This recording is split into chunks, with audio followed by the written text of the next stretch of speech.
Welcome to Louie Loves Mini's mini lesson where we take a miniature part of your time to teach you a mini step on how to paint your first ever miniature. And in this series, we are taking the several parts to show you how we will build a Space Marine from the Warhammer 40,000 universe. And in the last episode, we talked about how to prepare your workspace as a hobbyist. And in this episode, we will get into the building of the Space Marine. So let's go. So what you want to do first is you want to make sure you got your instructions nearby. As a person beginning into the hobby, most miniatures you buy should have instructions. The first tool you want to take a look at getting is hobby clippers. And these things can be quite expensive, but there's no other tool or substitute for it. The closest you can find as a beginner are small clippers like these. These work for most kits because while they aren't as small, if you notice, than the hobby clippers, you still get that all-important flat edge that everyone keeps talking about. And everyone keeps talking about that because you need to use that flat edge to cut against the miniature, because sometimes you need that flat edge on the blade as opposed to here there's like a little dip. So that means that when you cut something from what you call the plastic sprue or plastic runner, you can easily cut the piece you need flush. Although in some occasions like this one where we're trying to get this little chest piece, it's hard to sort of get a flush cut, because while the flat edge is resting on the piece that we are trying to get, we can't really get the whole piece of clipper through. So even if I clip, it doesn't clip the entire extra sprue that's holding this piece together. And that's why in most occasions, a hobby clipper has that smaller clipper edge so that the whole clipper can extend in and cut. The reason why I keep the bigger clipper is because there are some situations where it can fit. Oh, no, not that situation, but you know what I mean. There are some situations where it can fit, and I like having an extra clipper so that I don't overuse my expensive ones. You know, your mileage may vary. It depends on the kits or brands that you are using.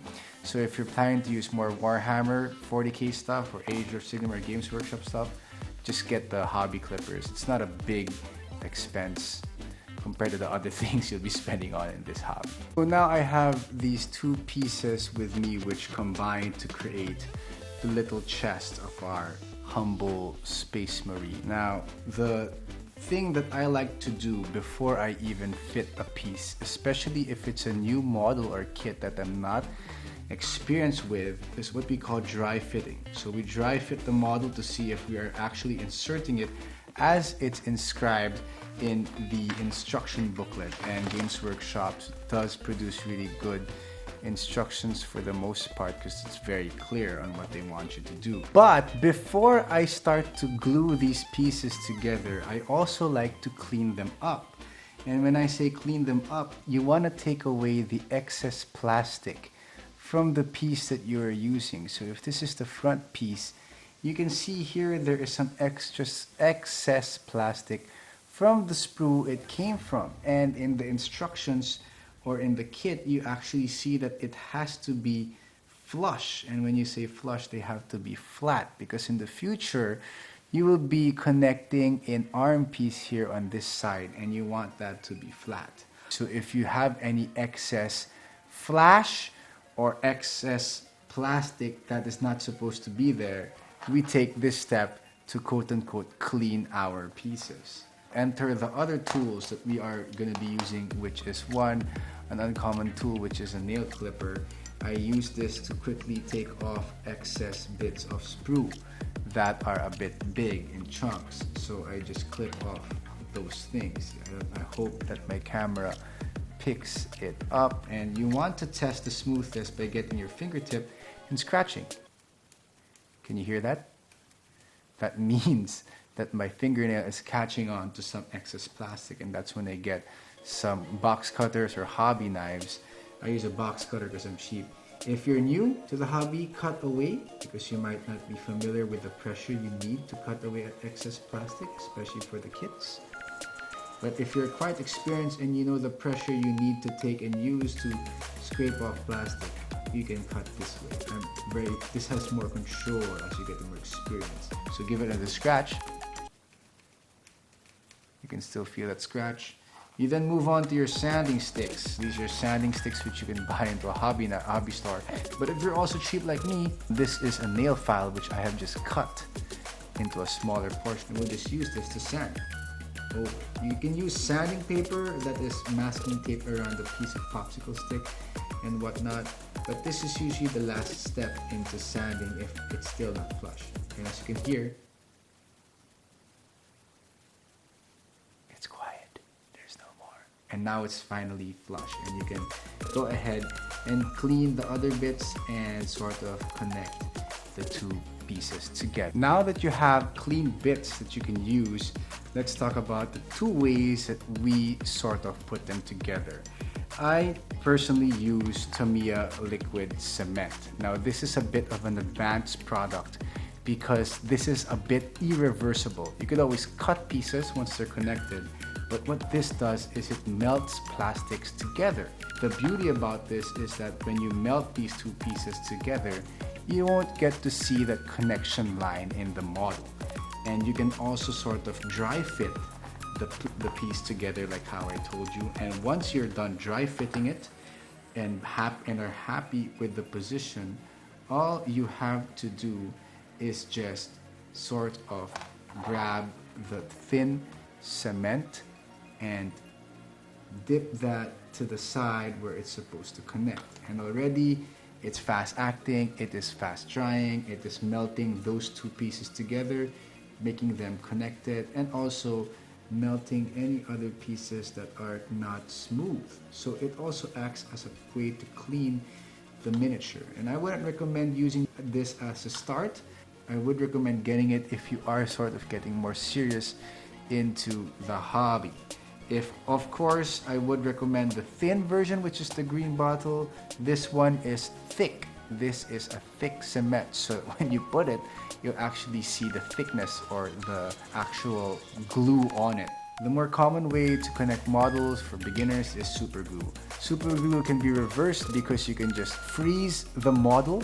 Super glue works by crystallizing when it dries. Hence, in crystallizing the two pieces, you connect together, making them really, really firm and stuck.